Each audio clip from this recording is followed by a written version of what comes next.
بسم اللہ الرحمن الرحیم۔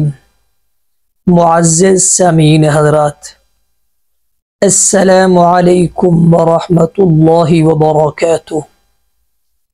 آئیے پہلا سبق شروع کرتے ہیں۔ سامعین حضرات، تجوید کا کورس سیکھنے کے لیے تجوید کے متعلق چند ایک باتیں جو کہ بنیادی ہیں، ان باتوں کا ذہن میں ہونا بہت ضروری ہے۔ سماعت فرمائیں۔ قرآن مجید ایک بے مثال نوشتہ ہدایت آخری آسمانی کتاب ہے۔ اللہ تعالیٰ نے اسے جن اور انس کی رشد و ہدایت کے لیے اپنے آخری نبی جناب محمد الرسول اللہ صلی اللہ علیہ وسلم پر نازل فرمایا۔ اس کی رہنمائی کے مطابق زندگی بسر کرنے والوں کو دنیا اور آخرت میں کامیابی کی نوید سنائی اور بے رخی برتنے والوں کو ناکامی کی وعید سنائی۔ قرآن مجید وہ مقدس کتاب ہے جس کی تلاوت عظیم اجر و ثواب کا باعث ہے۔ اس کا ایک حرف پڑھنے سے 10 نیکیاں ملتی ہیں، اور یہ اپنے پڑھنے والے کے لیے قیامت کے دن سفارشی بن کر آئے گا۔ تلاوت قرآن کا بھرپور اجر و ثواب اس امر پر موقوف ہے۔ تلاوت پورے قواعد و ضوابط اور اصول اور آداب کے ساتھ کی جائے۔ قرآن مجید کی تلاوت کا صحیح طریقہ جاننا اور سیکھنا علم تجوید کہلاتا ہے۔ ہر مسلمان کے لیے ضروری ہے کہ وہ علم تجوید کے بنیادی قواعد سے آگاہی حاصل کر کے اس کے مطابق تلاوت کرے۔ اللہ تعالی کا ارشاد مبارکہ ہے، وَرَتَّلْنَاهُ تَرْتِيلًا، ہم نے اس کو ترتیل کے ساتھ خوب ٹھہر ٹھہر کر پڑھایا۔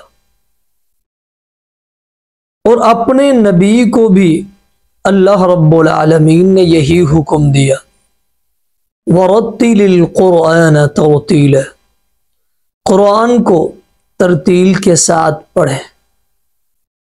سیدنا علی مرتضی رضی اللہ تعالی عنہ نے ترتیل کے معنی یوں بیان کیے، وَالتَّجْوِيدُ الْحُرُوفِ وَمَعْرِفَةُ الْوُقُوفِ، حروف کو ان کے مخارج سے جملہ صفات کے ساتھ ادا کرنا اور وقوف کی پہچان حاصل کرنا۔ وقوف سے مراد ٹھہرنا، رکنا۔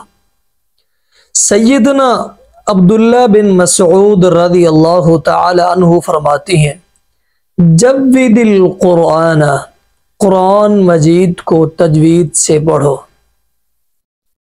ان مندرجہ بالا ارشادات کی روشنی میں قرآن مجید کو تجوید کے مطابق پڑھنا ہر مسلمان کے لیے ضروری ہے۔ یہ بنیادی باتیں تھیں۔ اب سبق کی طرف آتے ہیں۔ لیکچر نمبر 1، اصطلاحات۔ سب سے پہلے ہے حرکت، زبر اور پیش اور زیر میں سے ہر ایک کو حرکت کہتے ہیں۔ عربی میں ان تینوں کو حرکات ثلاثہ کہتے ہیں۔ ان تینوں کا نام درج ذیل ہے۔ فتح، نصب۔ زبر کو کہتے ہیں جس حرف پر زبر ہو اسے مفتوح یا منصوب کہتے ہیں، جیسے بصر، 3 حرف ہیں، ان تینوں کے اوپر زبر ہے وغیرہ۔ اب اصل میں زبر کو فتح اور جس حرف پر زبر آ جائے اسے منصوب یا مفتوح کہتے ہیں۔ نمبر 2، کسرہ یعنی جر، زیر کو کہتے ہیں جس حرف کے نیچے زیر ہو اسے مکسور یا مجرور کہتے ہیں، جیسے ای بی لی وغیرہ۔ 3 حرف ہیں، تینوں کے نیچے زیر ہے۔ اصل میں زیر کو کسرہ کہتے ہیں، جس حرف کے نیچے زیر آ جائے اسے مکسور اور مجرور کہا جاتا ہے اس حرف کو۔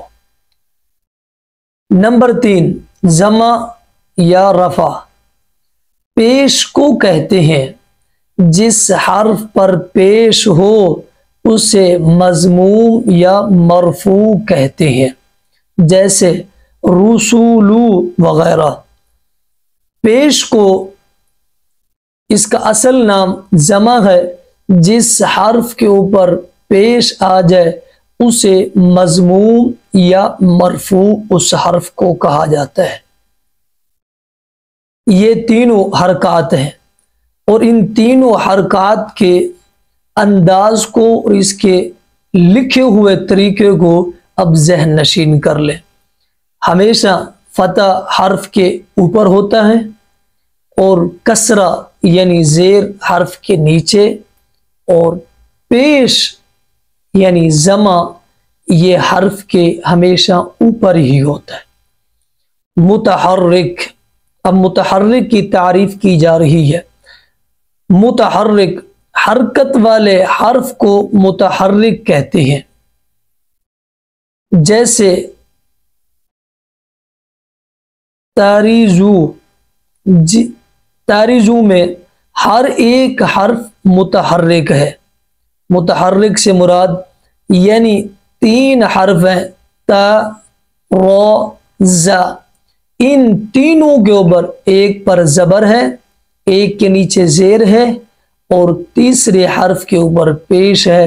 پتہ چلا کہ یہ تینوں کے تینوں حرف متحرک ہے، ان کے اوپر حرکت آ گئی ہے۔ سکون، جزم کو سکون کہتے ہیں، جس حرف پر جزم ہو اسے ساکن اور مجزوم کہتے ہیں، جیسے قل، قل کا جو لام ہے وہ ساکن ہے، اس سے اس لام کو ہم مجزوم بھی کہتے ہیں۔ جزم ان طریقوں سے لکھی جاتی ہے، یعنی یہ 4 انداز ہیں، 4 طریقے ہیں۔ جزم ان طریقوں سے لکھی جاتی ہے، ان چاروں میں سے کوئی ایک بھی طریقہ حرف کے اوپر ہو تو آپ سمجھ جانا کہ اس حرف پر ہم نے سکون اختیار کرنا ہے، اس حرف کو ہم نے ساکن کر کے پڑھنا ہے، اس حرف کو ہم نے مجزوم کی حالت میں پڑھنا ہے، کیونکہ ان چاروں میں سے کوئی ایک آپشن ہو سکتا ہے۔ وَمَا عَلَيْنَا إِلَّا الْبَلَاغُ الْمُبِينُ۔